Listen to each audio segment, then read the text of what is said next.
seem appropriate. The risk clearly outweighs the reward. Treat our lost assets with care, lady. Entering the atmosphere in T-minus 10, 9, 8, 7, 6, 5, 4, 3, 2, 1.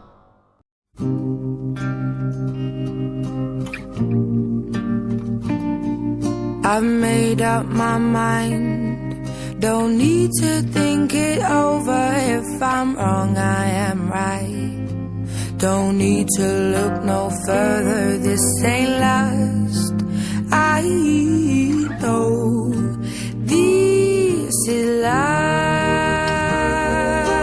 But if I tell the world, I'll never say enough, 'cause it was not said to you. And that's exactly what I need to do if I end up with you. Should I give up, or should I just keep chasing pavements, even if it leads nowhere? Or would it be a waste, even if I knew my best? Should I leave it there? Should I give up, or should I just keep chasing pavements, even if it leads nowhere?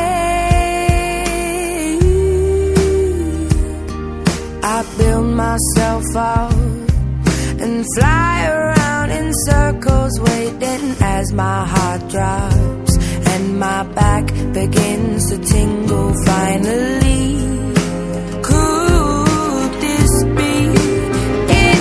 Oh, should I give up, or should I just keep chasing pavements, even if it leads nowhere? Or would it be a waste, even if I knew my best? Should I leave it there? Should I give up, or should I just keep chasing pavements, even if it leads nowhere? Yeah. Should I give up, or should I just keep chasing pavements, even if it leads nowhere? Or would it be a waste, even if I knew my place? Should I leave it there? Should I give up, or should I just keep on chasing pavements? Should I just keep on chasing pavements? Oh, should I give up, or should I just keep chasing pavements, even if it leads nowhere? Or would it be a waste, even if I knew my best? Should I leave it there? Should I give up, or should I just keep chasing pavements, even if it leads nowhere?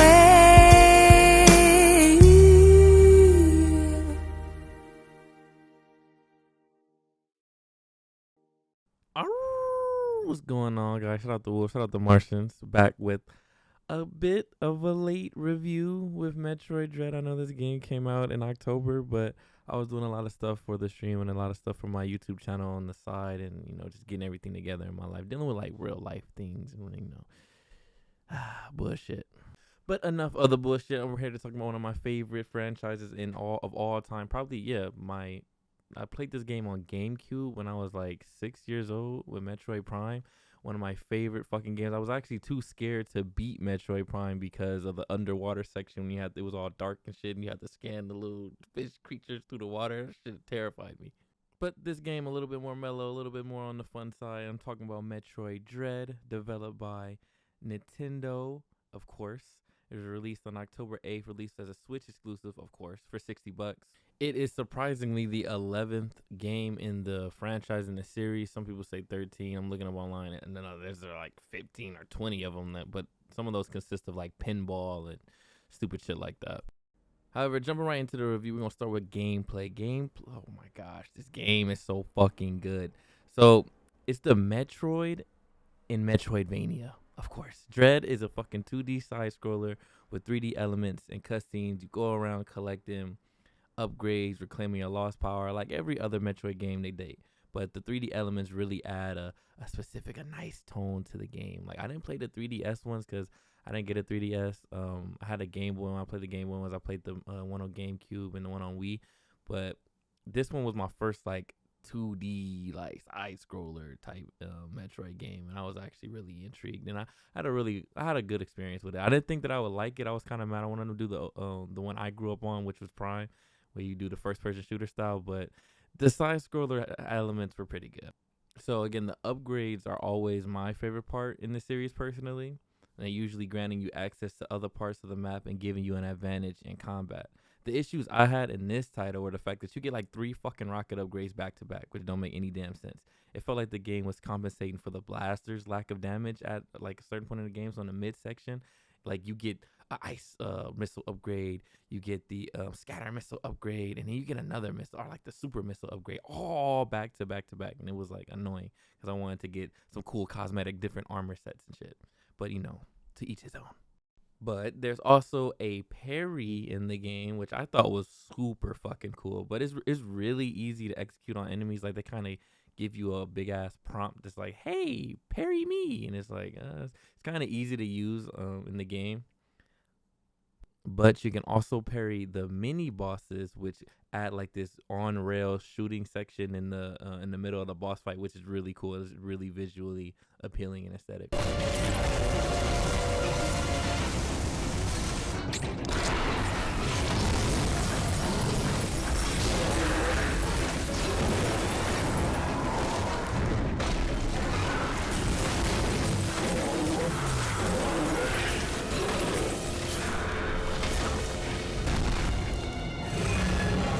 You can also parry the mini boss type enemy. No, I want to call it a mini boss, but it's kind of like a personal fucking stalker known as the Emmy. So every time you're just out minding your goddamn business, exploring, you know, being a good little Samus, there's this bitch ass fucking Emmy that follows you around and just makes your life fucking difficult for no reason.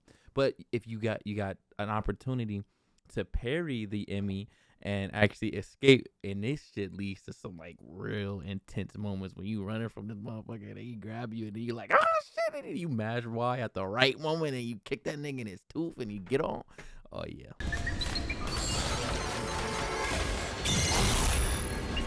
See what the fuck I'm talking about? Little pedophile ass nigga try to touch you on no square and then you just hit that nigga. Wow! That nigga stuck on stupid, bro. Get on. It's one of my favorite parts of the game is parrying the Emmy. Like you have to really feel that shit in your spirit. Like you gotta go in there running from the niggas, no fear, no nothing. And as soon as you feel it, you just hit the button, pow, and then you get on. But yeah, the parry system is a really good addition to the game. I liked it.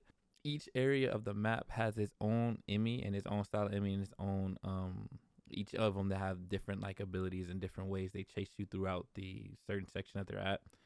It adds a nice slice of variety in certain parts of the game, but running from them isn't an issue. So if you're worried about the game having like stealth sequences or something like that, or you're not good at stealth games, it's not really like that. You can literally get seen by the Emmy and just walk the other way and nothing will happen to you. So it'll be good. It's good that way too. But thankfully, like I said, the game has a bunch of mini bosses and boss fights, which use the parry system to get those interesting scenes. But the only complaint that I have about the boss fights are sometimes you have to learn the patterns about them. And I guess that's the case for any game with a boss fight. But in Metroid, you're kind of shit tier if you die because you're supposed to be completing it fast and shit like that. You're on a timer and it's kind of like Resident Evil. You don't want to die. It kind of like affects your score as a gamer. But yeah, so sometimes the boss, you'll get into the fight and then it'll just do some cheap ass shit and you'll end up dying. But then the next time you'll learn that and then you won't die and you'll beat the boss.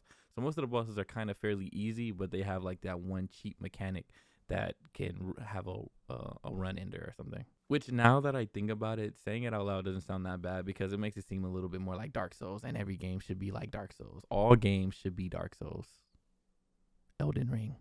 All right, so moving on to exploration. So the exploration has always been a staple in this series, and this title is really no different. There are a number of areas to explore throughout the map. You collect missile upgrades, you collect health tanks, and that's really that's really it. Even though these upgrades are what you usually expect from a Metroid game, I felt that they could have added a little bit more, like a little bit of extra collectibles, maybe some armor tint. Like how Ratchet and Clank did it, you could change the tint of the game itself, so you can play the game in black and white, or you can play the game in red, or you can play the game in blue. I think they should have added a little bit more collect. Or maybe even you collect some character models or portraits or paintings or something. But all you do in the game is collect health upgrades and missile upgrades, and they get a little bit stale after a while. And to collect these missile upgrades and health upgrades, you'll be going back and forth around the map using various elevators, shuttles, and fucking shit like teleporters. They also give you an ability like the pulse radar. I think it's called the pulse radar, and you're able to find secret areas with the pulse radar and stuff. And then you also get like this super sprint, which allows you to break through certain barriers and get through and get more missile upgrades and health upgrades. But now, sadly, that's kind of it for exploration. Like I said, you only explore the map to get upgrades. Now, if they add something in the next Metroid game where you get some different types of weapons or some different armors or maybe some something, give the player something more to do other than collect just upgrades and more upgrades and more upgrades. Now the visuals, the game looks so fucking good, so good. The game has like some really polished graphics, runs smoothly for a Nintendo on the Nintendo. I mean, but every product on the Nintendo Switch that's made by Nintendo, all of it looks good and it runs smoothly. It's always the third party games that look like shit on Nintendo Switch. So sorry, Nintendo. The cutscenes are beautiful. The textures and backdrop are some of the best on the fucking system. Probably up to par with Breath of the Wild. I may be getting a little bit ahead of myself there, but you know, I mean, I'm a Metroid fan. I'm a stan, so I gotta rep. I gotta represent. But the particle effects are amazing. The missile blast, the parry effects are good. The morph ball bomb explosions are good. All of them flow without any droppage of frames. Pair that with the enemy and player models, and the game, like I said, is one of the best on the fucking system. It's really good. If you're looking for a good visual experience, I don't know who the fuck would be a gamer looking for just a visual experience. But if you're one of those new age gamers just looking for a straight visual experience with pretty colors and pretty lights, you like seeing a rainbow and shit, pick this game up and play it. Now moving on to the story.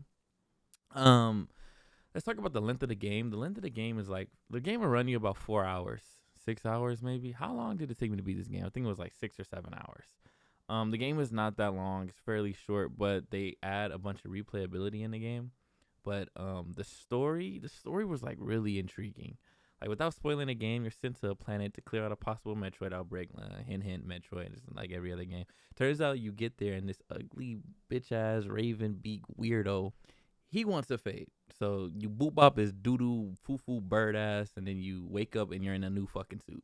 And you're like, oh damn, you got new drip on. You feel like Gunna. You feel like Baby. You need drip or drown shit. You on this white and blue wave. This shit kind of look a little hard. I'm kind of mad that they switched it up to the purple a little later in the story. However, the first suit you get is nice, the off white with the blue. And I like the off white with the blue stripe. You feel me? It look like Captain America. This bitch like a real leader. And that's when the game really starts. You link back up with your ship. I think his name is Edie or something like that. You link back up with your ship, and then they introduce the Emmy, which are the areas, or not the areas, the robots or the AI hacked by Ravenbeak in order to hunt Samus down. And then you find out that it was all like a test and shit of Samus's strength and how to, like some like Naruto shit. You just believe.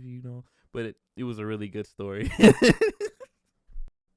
But I'm laughing, but the game actually adds a lot of character development for Samus. You find out her origins, where she comes from. You find out she actually speaks in this game. I've never heard Samus talk. She actually speaks in this game, which is super duper rare. You find out who her parents are. That shit is fucking, like, the game gets really extensive and really dives deep into the origins of Samus. I'm thinking that they're about to do a series reboot, maybe, because that's what they're doing now they're ushering in the next generation and shit. So they're rebooting all the old games and all the old comics and everything. And I don't think Metroid is gonna be any different. Right now they're doing Zelda and everything. Yeah, so I don't think Metroid is gonna be any different. All right, so overall, another quick review. Quick review for a quick game. I'm not really, I'm not sweating it too much, but the game for me being a fanboy, for me is a 10 out of 10. I'm sorry. So pick it up, go buy it, go spend all your money, spend extra money, buy the DLC, even though it ain't no DLC. Go make some DLC and then buy it. It's perfect. The game is amazing. It has a hard mode for replayability. You can play it mobile. Take your Switch on with you. It looks great on mobile Switch, not just on the TV either. It looks great. The map looks great. It has an expansive little 3D map type thing. I love the fucking map of the game. The story is great. What more could you fucking ask for? And then the bitch looks great. Samus looks great. She looks good. She doesn't take her suit off, unfortunately, but goddamn, you still see the body, yaddy, yaddy, yaddy. She ain't no Megan Thee Stallion, no thotty, but she got the body, yaddy. She not thotty, yaddy. She got the body, yaddy. You get me? So there's that. I'll rate the game a 10 out of 10. Now, if I had to give the game a little bit of a little jab, it would be the game is only 4 hours. You could beat the game in 4 hours. So I mean, we need like longer games. Now, if you're gonna charge me $60 for your game, I expect to at least have like 12 hours of gameplay. I want to say, nah, I'm lowballing. You need to give me 20 hours of gameplay for fucking $60. I'm sorry, like.